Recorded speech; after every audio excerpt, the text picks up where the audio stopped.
গত ২১শে মার্চ ছিল আমার বার্থডে, কিন্তু জানো তো আমাদের বাড়ির একটা অদ্ভুত নিয়ম যে জন্মদিনের দিন নাকি জন্মদিন পালন করতে নেই।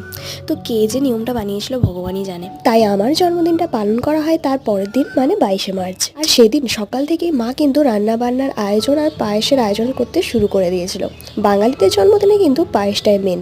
আর আমার খুব একটা চালের পায়েস পছন্দ না হলেও জন্মদিনের দিন মায়ের হাতের পায়েসটা কিন্তু খেতে বেশ ভালো লাগে। আর তোমরা হয়তো ভাবছো যে জন্মদিনের মেনুটা এত কম কেন। আসলে জানো তো, ওই ভাত ডাল মাছ মাংস এইসব হাবিজাবি খেতে না আমার একদমই ভালো লাগে না। প্রত্যেক বছর মা ওইসবই করে, কিন্তু মাকে এবার আমি বলেছিলাম যে আমার পছন্দের কিছু করবে, মানে হচ্ছে ফ্রায়েড রাইস আর চিকেন। তো যাই হোক, সেই রকমই আর কি মা রান্না করেছিল আর কি আমার জন্য। দেন লাঞ্চ টাঞ্চ কমপ্লিট করার পর বিকেল হতেই আমি কিন্তু চলে গেছিলাম হচ্ছে কেকের দোকানে কেক কিনতে। নিজের জন্মদিনের কেক আমি নিজেই পছন্দ করে নিয়ে এলাম।